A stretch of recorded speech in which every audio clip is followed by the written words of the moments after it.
bonjour à tous et à toutes. Merci d'être fidèles à ce rendez-vous du mardi, donc notre webinaire du mardi. Nous allons encore avoir quelques séances avant les vacances, avant l'été. Et aujourd'hui, on a la grande chance d'accueillir Simon Ducarros, qui est chercheur en épidémiologie sociale à l'UMR Essèves, donc Université Paris-Cité.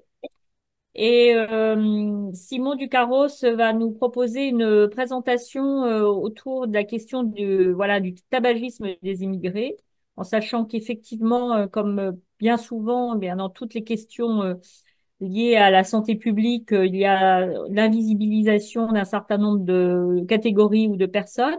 Et là, pour le coup, ce sont les immigrés. Mais c'est vrai que voilà, il y a des enjeux qui sont souvent négligés.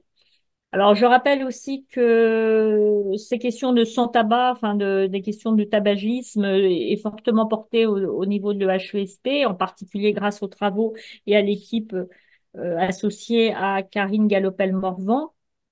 Et c'est d'ailleurs dans ce cadre-là que voilà, que nous avons nous sommes ravis d'accueillir Simon Ducarros.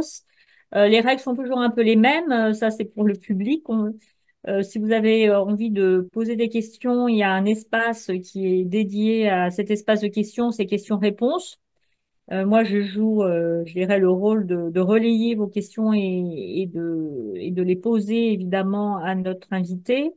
Moi-même, j'en poserai sans doute quelques-unes, mais n'hésitez pas, au contraire, plus il y a de questions venant, je dirais, de l'auditoire, et mieux c'est pour, voilà, pour varier, je dirais, les plaisirs et varier les angles d'approche de la présentation, puis des questionnements, sachant que comme moi j'ai quand même un biais SHS et sciences politiques, eh bien c'est pas tout à fait, voilà, ça correspond peut-être pas forcément aux préoccupations de l'ensemble des personnes qui sont à l'écoute de ce webinaire. Donc Simon Ducarros, bah, je vais vous laisser la parole pour 30 à 40 minutes, selon le temps de parole que dont vous aurez besoin. Mais en tout cas, vous pouvez aller jusqu'à 40, 45 pour laisser une dizaine de minutes de temps d'échange et avec les personnes, avec tous les membres, je dirais les membres du webinaire, puisque pendant l'espace-temps du webinaire, ben, on est tous membres du même webinaire. Donc, je vous laisse la parole, Simon. Merci beaucoup Sylvie pour cette introduction. Merci à Karine Galopel-Morvan et à toute l'équipe de l'EHESP pour l'accueil. Il y a à peu près une dizaine d'années, au moment des débuts de l'exploration de cette thématique, on avait l'occasion, avec une stagiaire qui travaillait sur ce projet que je vous présenterai en détail, d'interroger un médecin généraliste et celui-ci de nous rapporter sur les différentes formes de consommation du tabac que non, dans ma patientèle, il n'y a pas d'autres produits du tabac, il n'y a pas de chicha, il n'y a pas tout ça. Et dans les mêmes jours, on interrogeait des personnes de cette population cible, immigrée, c'était dans le nord de la région lyonnaise, et on nous rapportait ces consommations importantes de chicha. Cet exemple illustre parfaitement les méconnaissances qu'on a sur cette problématique. Et j'espère, à l'occasion de ce webinaire, pouvoir vous convaincre de l'importance et de l'utilité de développer cette thématique. Je suis Simon Ducarreau, je suis épidémiologiste social de formation et je travaille à l'INSERM dans l'équipe ESSEV euh, sur ces thématiques. Je vais commencer par un petit point démographique et de définition et de cadre conceptuel pour appréhender un petit peu ce champ de la littérature et ce champ des développements scientifiques que sont la santé des immigrés.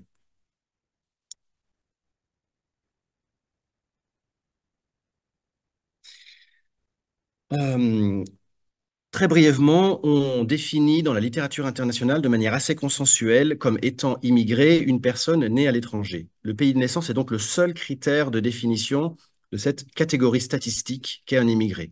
On comprendra donc que la nationalité n'a pas d'effet, ce qui veut dire que cette catégorisation immigrée, elle est pérenne dans le temps tant qu'une personne réside en France en étant née dans un pays étranger, elle sera considérée comme immigrée, même si elle était naturalisée et indépendamment du nombre d'années. En France, juste pour l'évoquer, même si je ne retiens pas cette définition pour le reste de la présentation, le Haut Conseil à l'intégration, dans les années 90, a ajouté une subtilité à cette définition en disant que pour les statistiques françaises, sont considérées comme immigrées toute personne née à l'étranger avec une nationalité étrangère à la naissance.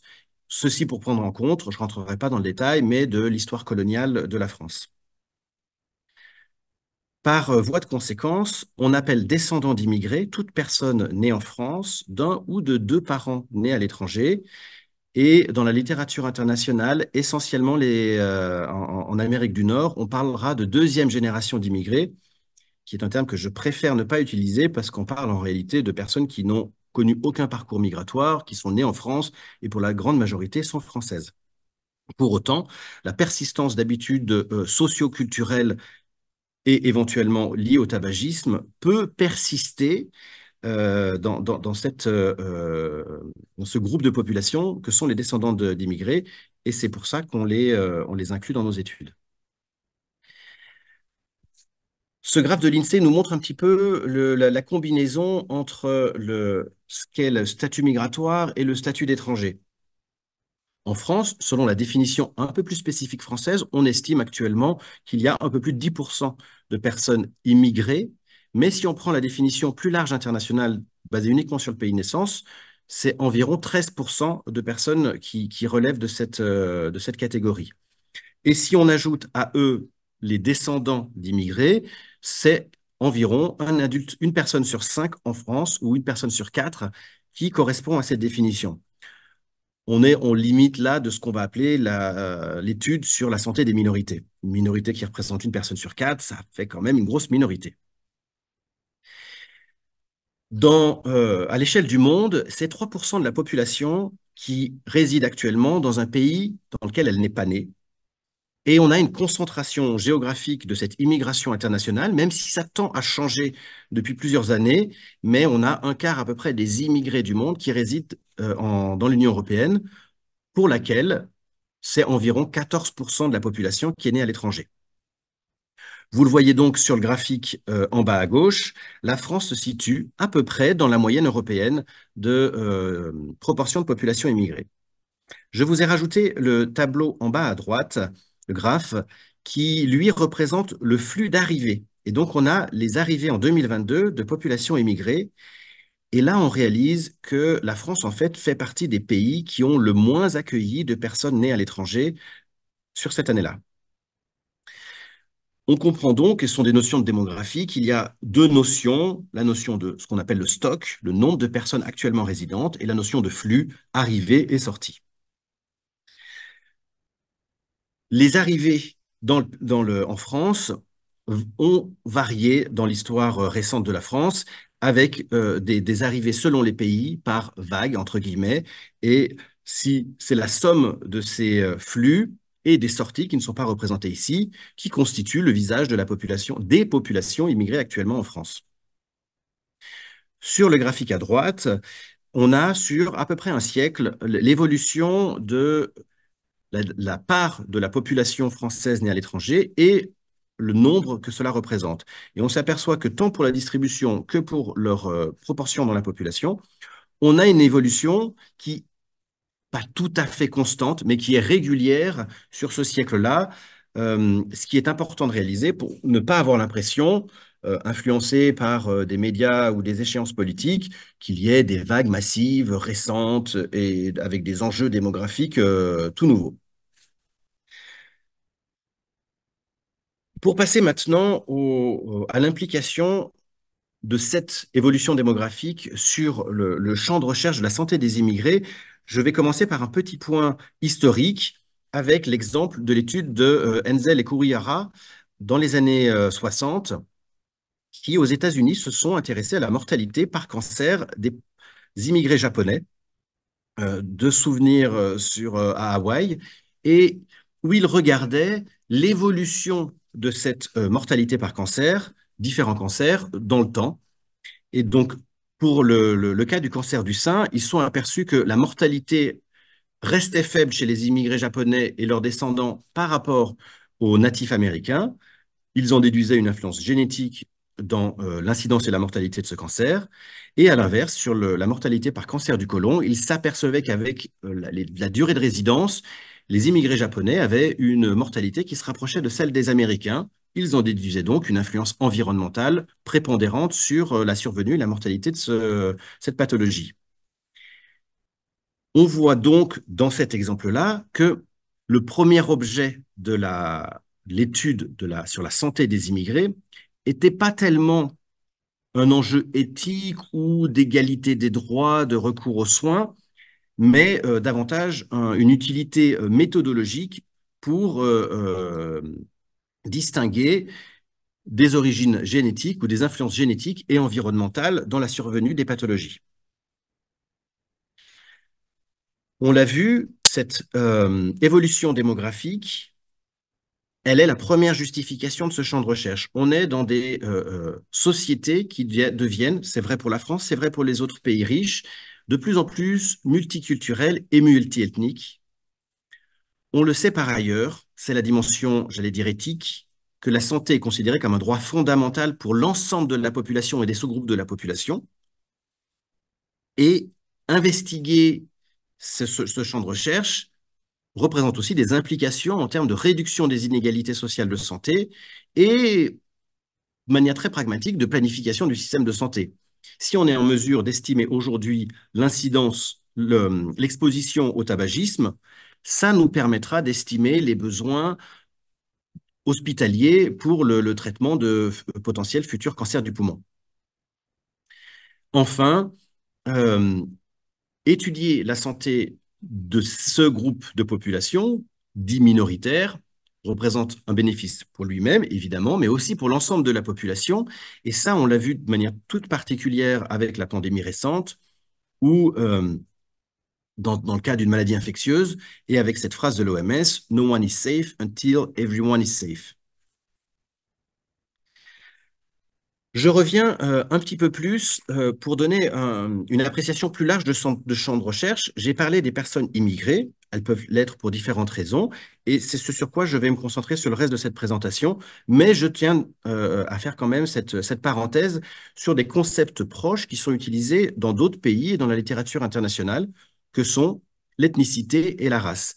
L'ethnicité est définie comme ce sentiment d'appartenance à un groupe, et donc c'est du déclaratif à l'exemple du Royaume-Uni, où on va pouvoir déclarer à une vague de recensement qu'on se sent plutôt indo-écossais, et puis à la vague suivante, eh ben non, on se sent tout à fait écossais.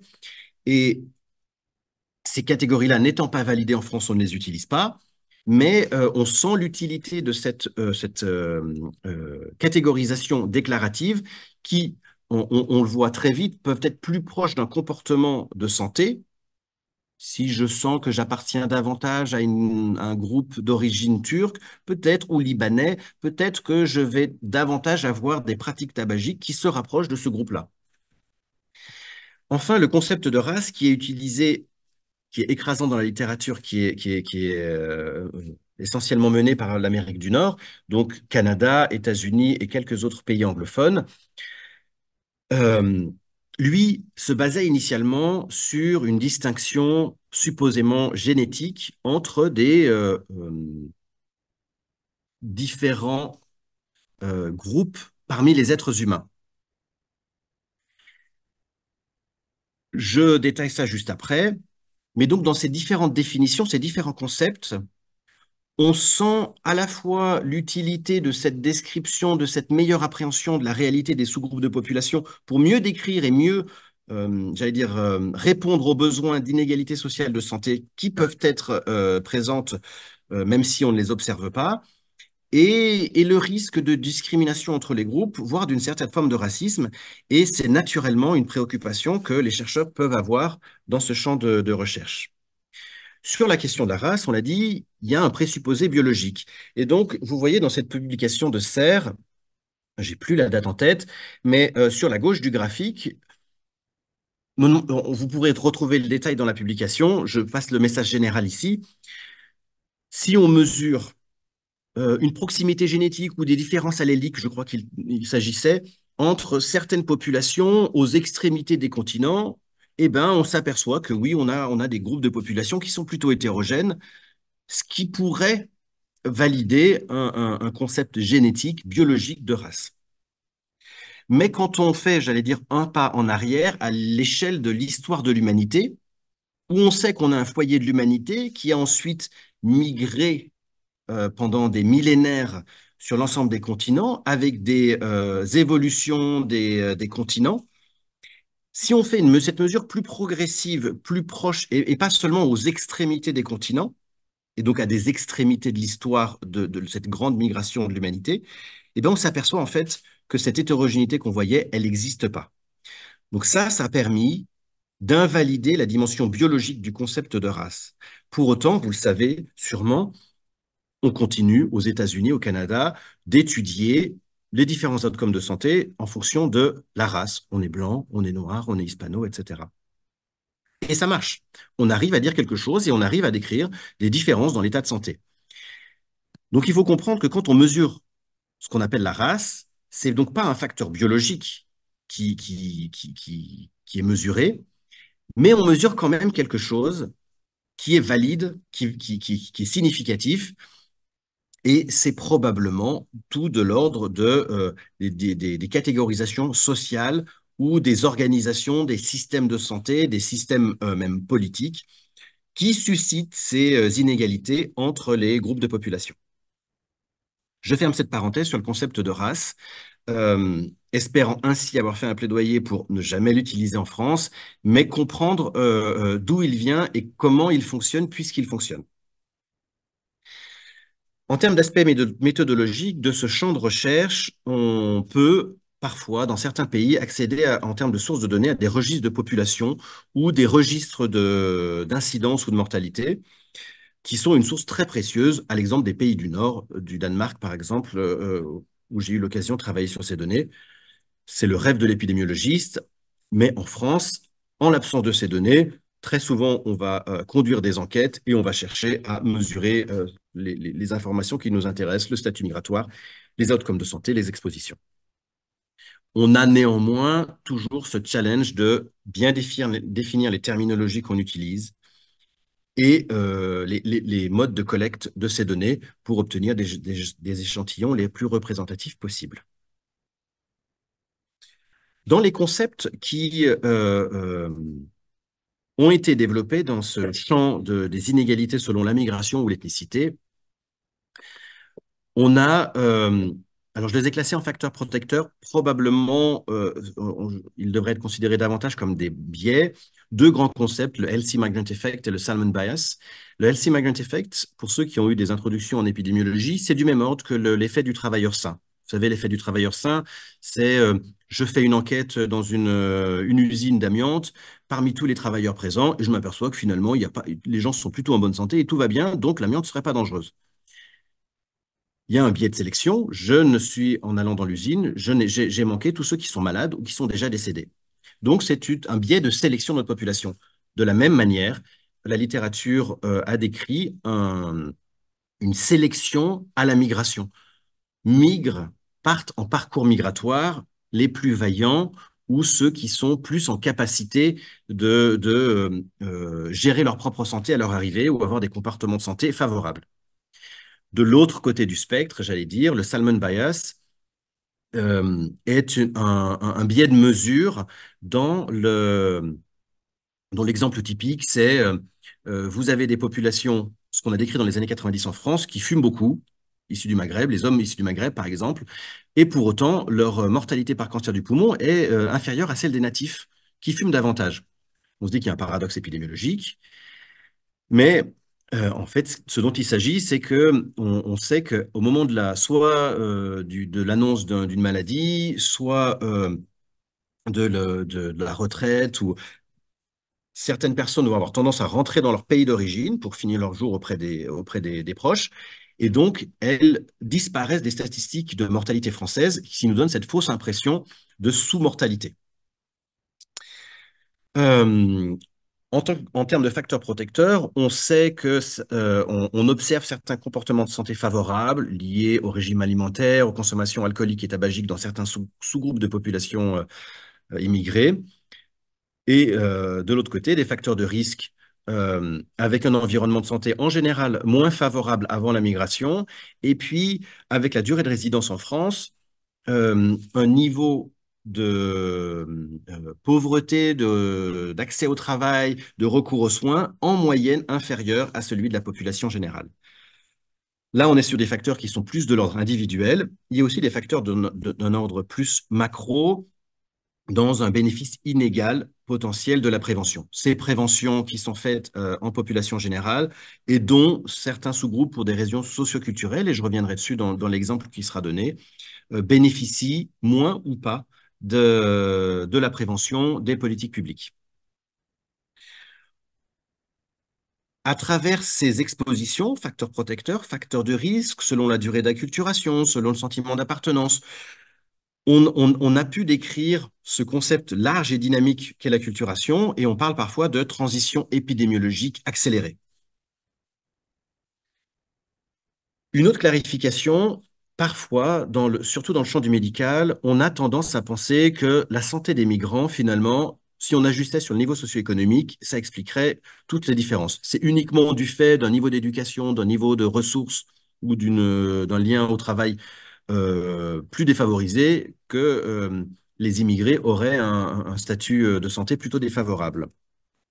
Pour illustrer ça, je reprends une publication de Raj Bhopal, qui est donc un Écossais qui a monté une grande cohorte sur la santé des immigrés.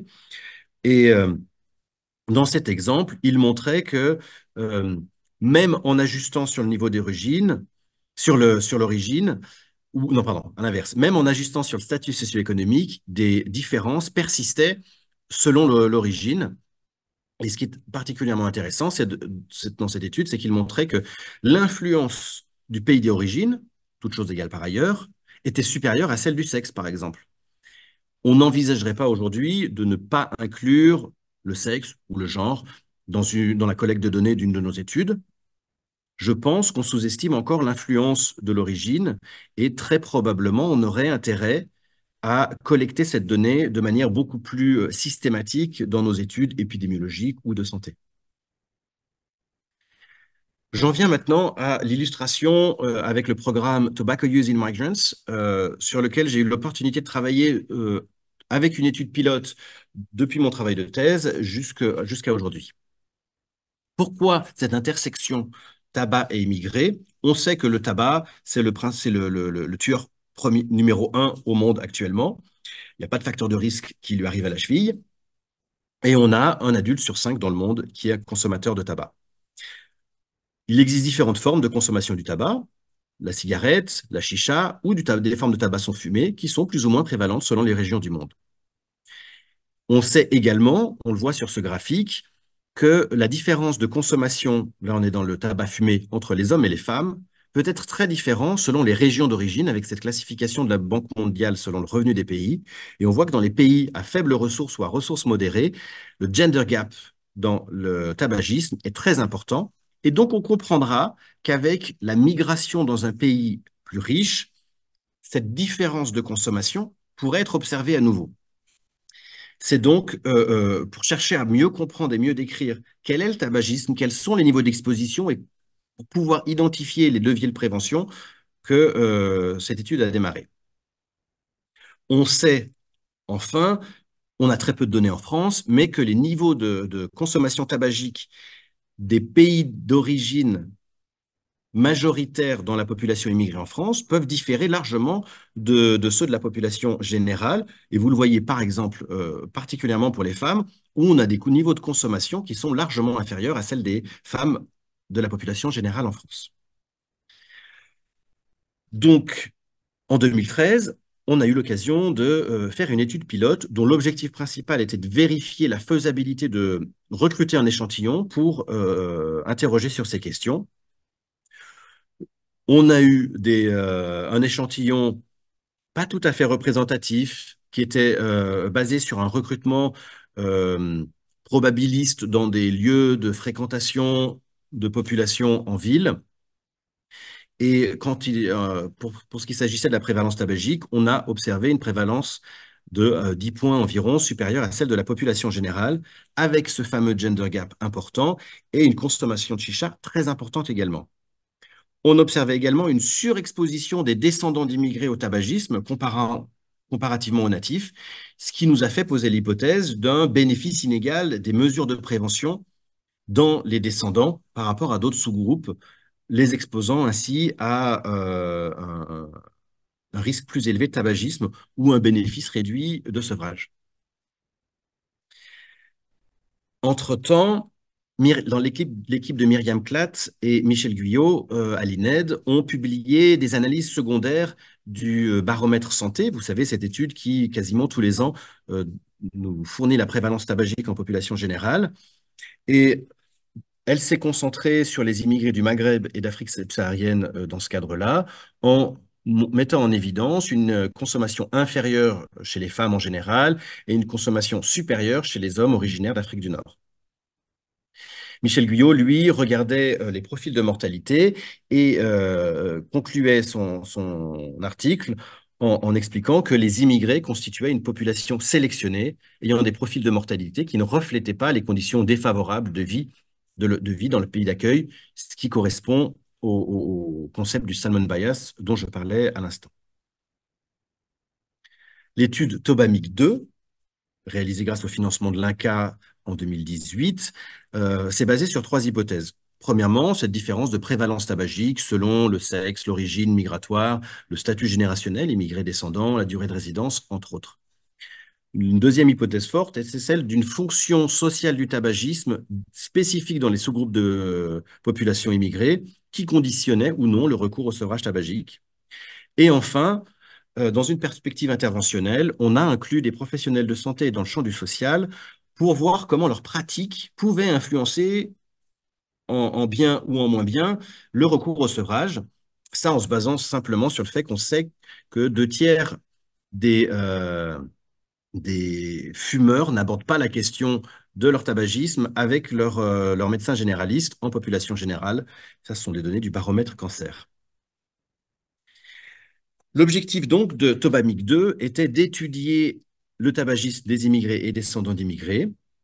Le design de l'étude était une étude transversale, multicentrique, à Saint-Étienne, Lyon et en région parisienne, étude de méthode mixte, qualitative et quantitative, je dirais même plus spécifiquement épidémiologique et sociologique, et en se basant sur la typologie des designs de méthode mixte de Creswell, on a adopté un design exploratoire, c'est-à-dire une première phase qualitative qui nous permet d'explorer, puisqu'on ne sait pas grand-chose sur ces populations. Ces résultats nous permettent de consolider la partie quantitative épidémiologique, d'informer le questionnaire qui a été distribué dans une population plus large. La méthodologie de la phase qualitative reposait sur des entretiens individuels semi-dirigés et des focus group, en visant 2 populations d'études, les immigrés et les descendants, et par ailleurs les professionnels dans le champ du social et de la santé. L'analyse adoptée, suite à une retranscription intégrale du corpus, on a réalisé une analyse thématique de contenu.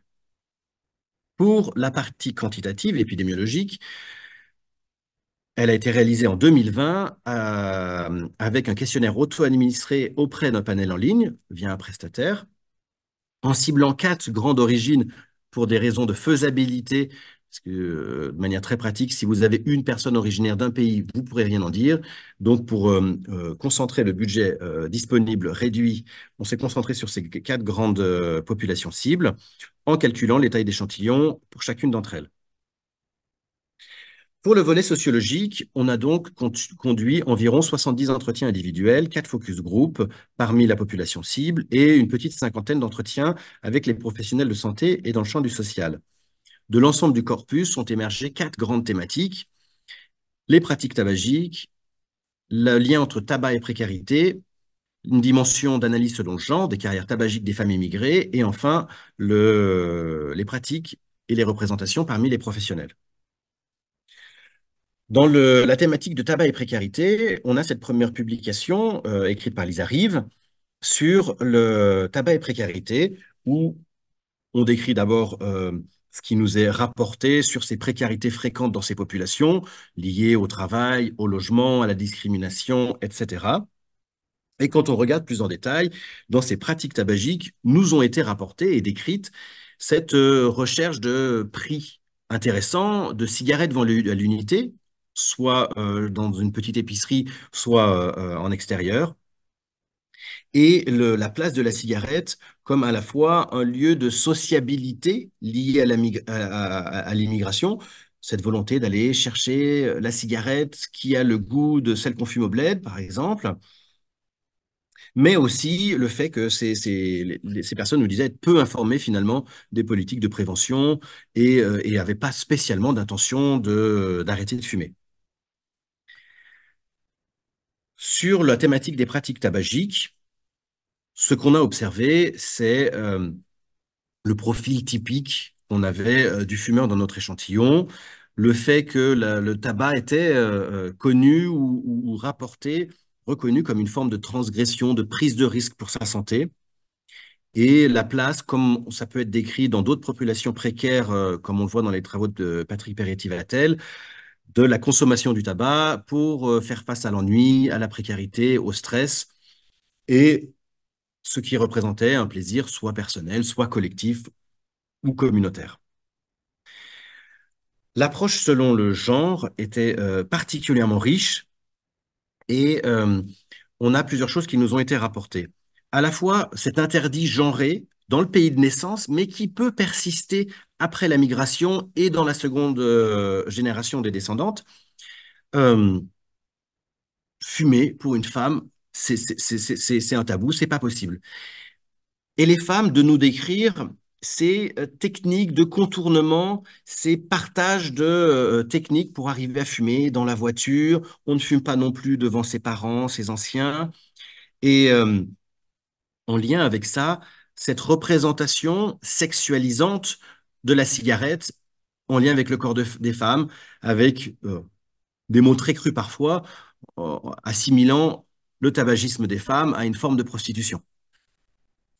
On a à l'autre opposé, et c'est intéressant de l'entendre avec en réalisant l'influence potentielle de l'industrie du tabac, mais cette fonction émancipatrice de la cigarette chez les femmes. Enfin, la maternité décrite comme une sortie programmée de cette carrière tabagique au sens sociologique, de la même manière qu'on peut l'observer en population générale. Sur le volet des professionnels de santé et du médical, les deux groupes professionnels nous partageaient finalement une implication assez faible dans cette thématique, mais pour des raisons différentes. Du côté des professionnels de santé, la difficulté entre la faible disponibilité en temps et cette représentation de l'accompagnement au sevrage comme quelque chose de très chronophage, et donc cette impossibilité, ils ne sont qu'une goutte d'eau, ils peuvent pas s'en occuper. Pour les professionnels dans le champ du social, la posture était différente et c'était ce qui nous était décrit, c'est pour eux, c'est pas une problématique de santé. Pour eux, c'est même presque un outil dans l'accompagnement. On a une situation difficile à gérer avec un usager, avec un jeune. Qu'est-ce qu'on fait? On sort du bâtiment, on va s'en griller une, on apaise la situation et on rentre. Donc on sent comment ce n'est pas considéré comme une priorité et les paradigmes ne sont pas les mêmes. Ce qui peut potentiellement, en termes de conclusion personnelle, représenter un frein dans une perte d'opportunité dans l'accompagnement au sevrage, mais sans comprendre ces pratiques et ces représentations des professionnels, une incitation directe ne servirait à rien. Sur le volet épidémiologique, je le disais tout à l'heure, les analyses sont encore en cours. On a un papier qui doit être soumis avant fin juin, réalisé par une doctorante formidable sur le projet. On a interrogé à peu près 1000 individus dans ce panel en ligne, à peu près autant d'hommes que de femmes, un tiers d'immigrés, deux tiers de descendants, d'âge moyen plutôt jeune et avec un suréchantillonnage de personnes plutôt favorisées, catégorie socio-professionnelle supérieure. Donc on a ce biais de sélection qu'on doit garder en tête, qui est une des limites de l'étude. Dans l'ensemble, une personne sur deux dans notre échantillon déclarait consommer ou fumer du tabac. Et quand on regarde le détail dans ce tableau, on voit que chez les immigrés hommes et femmes, on a à peu près le même niveau de consommation, 35%, légèrement supérieur à celui de la population générale. Il s'agit ici de consommation quotidienne ou occasionnelle, sachant qu'en population générale, de souvenirs, on doit être de l'ordre de 30%. En revanche, chez les descendants d'immigrés, c'est à peu près une femme sur deux qui déclarait consommer et 2 tiers des hommes. Donc on est sur des prévalences qui sont très alarmantes. Et quand on regarde en détail les produits qui sont consommés, je vous donne le message essentiel du tableau sans forcément pointer les résultats. On a considéré séparément le tabagisme fumé, essentiellement la cigarette, de la chicha et des tabacs sans fumée, SLT en anglais pour smokeless tobacco.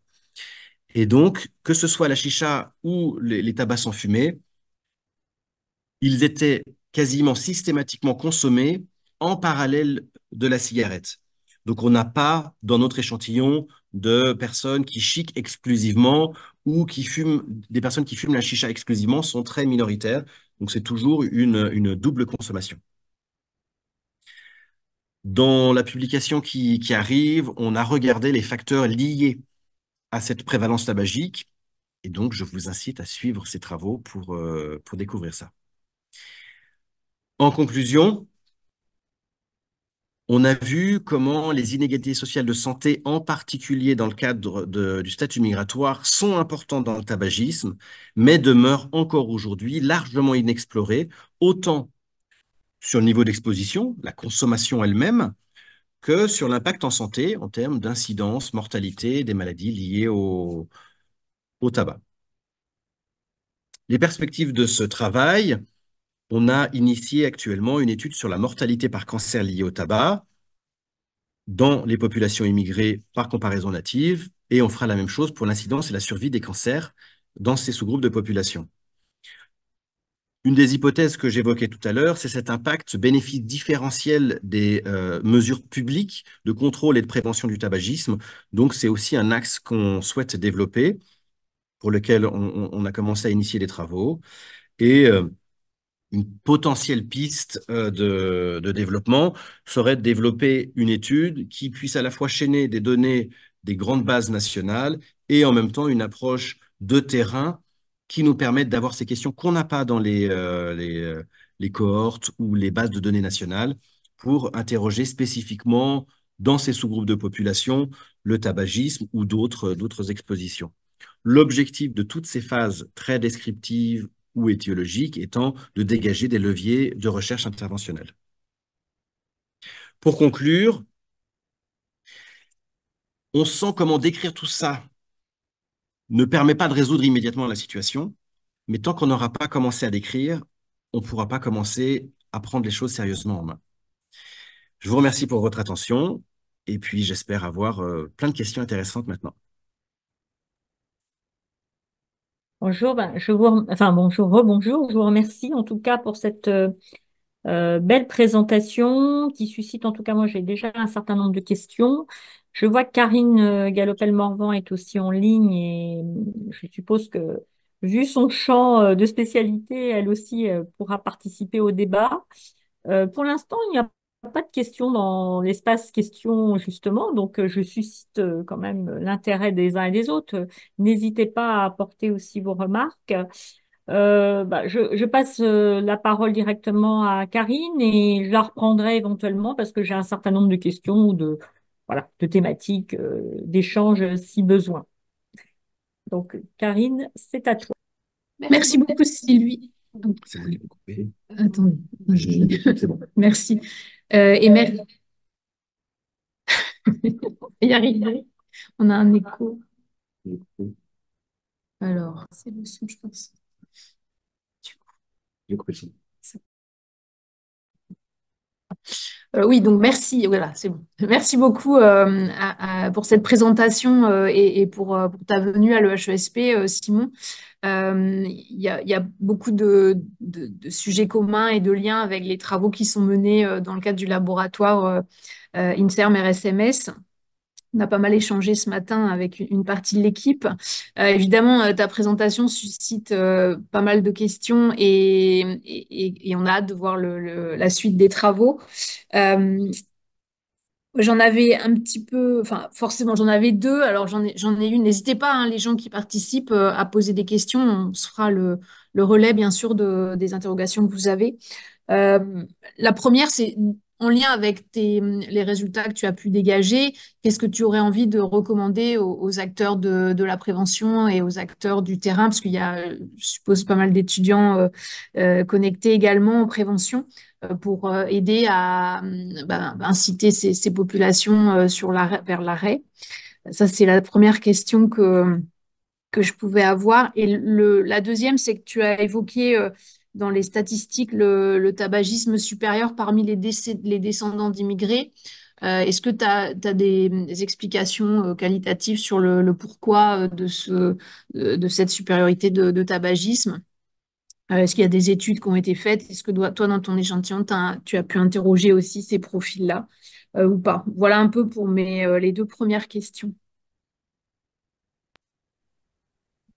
Merci, Karine. Euh, alors, pour la première question, sur des conseils aux acteurs de terrain, non, non, j'ai aucun conseil. De manière plus sérieuse, je suis passionné par la recherche interventionnelle et je pense qu'il faut, pour moi, l'objectif de toutes ces phases descriptives qui ne sont pas terminées, c'est vraiment de dégager ces leviers d'intervention où, euh, et dans l'idée, pas de réinventer la roue, pas d'inventer des interventions extrêmement coûteuses qu'on pourrait tester dans un super projet de recherche, mais qui seraient pas duplicables et pas généralisables. Et j'avoue qu'aujourd'hui, pour moi, je suis encore dans cette phase d'assimilation et que j'ai du mal à traduire ça en levier d'intervention. Donc, mon conseil serait, dans un premier temps, face à l'émergence de cette thématique, je le réalise depuis une dizaine d'années, autant à mon début de thèse, il fallait vraiment faire œuvre de pédagogie pour convaincre de la pertinence. Maintenant, c'est un peu une évidence. Le risque étant une approche dilettante. Et donc, je dirais que réaliser, se former sur l'importance de du statut migratoire, voilà, de l'étude de ces populations, pour inclure ça dans nos études, de pas passer à côté de la question parce qu'on pense que ça n'aura pas d'effet, parce qu'on pense que c'est pas pertinent, ou parce on croirait à tort que l'éthique nous le permet pas en France.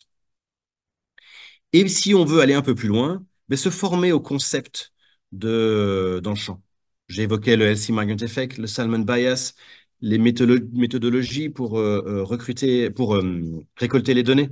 Je pense que d'être sensibilisé et formé à ça, ça sera la première meilleure réponse pour pouvoir ensuite avoir des interventions fondées sur les preuves. Pour la deuxième question sur la surexposition au tabagisme des descendants, on observait ça un petit peu en étude pilote. Alors, l'étude pilote, c'était pas son objectif, hein, d'étudier la prévalence. C'était une étude de faisabilité de l'échantillonnage. On l'observe de nouveau dans ce panel en ligne. Donc, ça veut dire 600 personnes enfin, descendants d'immigrés. Donc, je ne peux pas croire aujourd'hui, même si il nous reste un petit biais dans notre sélection du panel, qu'on soit tout à fait faux. Et une des raisons que j'imagine est une combinaison à la fois d'un sentiment d'appartenance.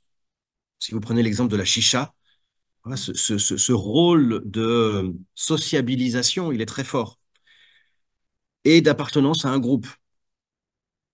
Et en parallèle, le fait que, mais ça reste à décrire, hein, que nos stratégies de contrôle du tabagisme, nos politiques publiques, c'est l'effet Saint-Mathieu, hein, n'en bénéficient que ceux qui sont aptes à en bénéficier. N'en bénéficient que les plus diplômés, ceux qui comprennent parfaitement les nuances de la langue française, etc., etc. Et pour des raisons culturelles, linguistiques, sociales, j'imagine que ces sous-groupes de population, en fait, ça ne bénéficie pas de cette prévention. Donc un peu les deux, le sentiment d'appartenance, des pratiques sociales, socialisantes, et puis le côté du non-bénéfice qui, d'un point de vue macro, est un vrai challenge et une vraie problématique d'équité dans les mesures publiques. Merci. Je sais que dans les facteurs de risque principaux en général, en population générale, il y a aussi le tabagisme des parents. Donc, s'ils sont déjà sur la famille, bah, c'est un peu ce que tu disais hein, sur l'appartenance, mais ils évoluent dans des milieux où il y a déjà plus de tabagisme, parce que tu donnais les chiffres tout à l'heure, là, notamment masculin, ça peut aussi leur montrer que finalement c'est une norme, quelque chose d'assez banal, ils rentrent dedans plus facilement. Alors, Je peux peut-être rajouter un tout petit complément par rapport à ça. On a, suite à la phase sociologique de l'étude Obamik 2, ajouté dans le questionnaire une dimension sur la norme sociale. Et on l'a regardée de deux façons différentes. On a développé cette question. Elle est imparfaite, mais je trouve que c'est une première façon de mettre le pied dans la porte. On a regardé, pour vous, dans votre entourage, la question c'était, est-ce que le fait de fumer, il est, avec plusieurs affirmations, bien vu, mal vu, un élément social qui permet de faire du lien, je ne me souviens plus tous les items. Donc on posait à la fois la question sur la norme sociale sur le fait de fumer, mais également la norme sociale sur le fait de ne pas fumer, en imaginant bien que c'est pas forcément symétrique. Et alors, de manière tout à fait honnête, je pense qu'on doit affiner notre question parce que l'interprétation est un peu difficile, mais on observe déjà dans le papier qu'on va soumettre là qu'il y a un rôle de cette norme sociale sur le fait de ne pas fumer avec le tabagisme dans certains sous-groupes. Je ne veux pas dire de bêtises, mais je crois que c'est chez les descendants où ça joue un rôle supérieur, enfin, statistiquement significatif sur leur tabagisme. on a une question sur la thématique des prix. Est-ce que la question du prix des cigarettes a été évoquée par ces populations? Le prix est sûrement plus faible dans les différents pays d'origine et peut-être plus dissuasif pour arrêter de fumer. Donc, question posée par Anna Milo, qui est ingénieure de recherche à l'EHESP. Merci Anna pour cette question. Alors, de manière technique, on a inclus la question du prix dans l'étude pilote et on ne l'a pas retenu dans l'étude sur le panel en ligne. Pourquoi? Bah, pour des raisons de faisabilité. Dans l'étude pilote, on avait un questionnaire qui faisait 70 pages, 35 à 40 minutes d'administration. On avait beaucoup de personnes qui répondaient pas aux dernières sections donc, je suis d'accord que c'est intéressant. Après, nous, ce qu'on a observé dans la partie sociologique de l'étude, et essentiellement en région parisienne, parce que les dynamiques et les populations sont un peu différentes en région lyonnaise ou stéphanoise, mais cette recherche d'un prix pas trop cher, soit avec la vente à la sauvette, soit avec, dans des épiceries, de la vente à l'unité. Donc, il y a quelque chose de cet ordre-là, mais voilà, on n'a pas plus d'informations que ça sur la dimension économique et le frein. Après, je pense qu'il faut le voir de façon très différente du travailleur qui va aller au Luxembourg, qui va aller en Espagne, aller acheter sa cartouche. Parce que là, pour la plupart de ces pays, ben, il faut prendre un avion, traverser une mer. Donc, il y a des personnes qui ramènent et qui font de la vente à la sauvette, mais je dirais que c'est pas à une échelle individuelle. C'est pas je vais acheter, voilà, je suis frontalier, je vais acheter de l'autre côté de la frontière. Mais très volontiers pour explorer cette thématique. Pour l'instant, tu n'as pas d'autres questions. Il nous reste 3 minutes. Donc, Sylvie, je crois que tu avais des questions. Sinon, je peux continuer, hein, j'en ai plein.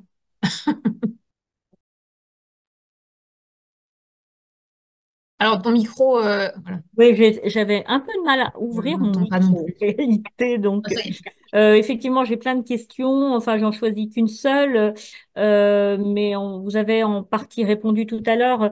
Moi, ce que je me posais comme question par rapport à ce projet, et ça veut dire qu'il y a encore plein de travaux peut-être à mener, c'est le fait aussi que selon la trajectoire du migrant, c'est-à-dire la trajectoire au sens aussi voilà, de son parcours lui-même de migrant, il peut y avoir aussi des temporalités différentes. Je voyais que quand même la population, je dirais, la plus consommatrice était plutôt, on va dire, jeune, migrants, hommes et peut-être primo-arrivants, enfin primo-arrivants étant à peine, comme on dit, dans un processus d'intégration.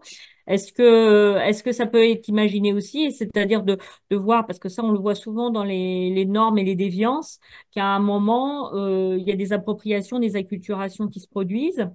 Et je pensais notamment aux femmes qui peuvent aussi avoir un effet d'acculturation dans les normes familiales et intrafamiliales, parce que elles vont peut-être être plus réceptives aux messages de prévention au moment de leur grossesse, voire même au moment de la scolarisation de leurs enfants. Est-ce que cette dimension-là, vous l'avez déjà en tête ou vous l'avez vue? Donc voilà, c'est ma question qui mériterait peut-être un peu plus d'être affinée, mais c'était mon interrogation globale. Merci Sylvie. Alors oui, ça faisait partie de nos hypothèses de travail et qu'on a partiellement abordé, surtout dans la partie sociologique, dans la carrière tabagique chez les femmes, mais qui mériterait probablement en approche longitudinale, idéalement à l'image, j'ai plus le nom en tête de cette étude menée par les Pays-Bas, où ils ont un versant de l'étude dans un pays d'origine de la migration subsaharien, et donc pour voir vraiment l'évolution selon le temps et selon la culturation, en fonction des différents éléments que vous avez cités, avec la maîtrise de la langue, avec la scolarisation des enfants, avec les événements de santé, etc. Donc, non, on a trop peu décrit ça. Cette étude, je suis souvent le premier à dire qu'elle est imparfaite, mais elle était nécessaire pour pouvoir justifier d'une réalité. Et j'espère qu'il y a des financeurs qui faisaient partie de ce webinaire pour aller plus loin maintenant, dire vraiment, il y a quelque chose et on doit aller plus loin.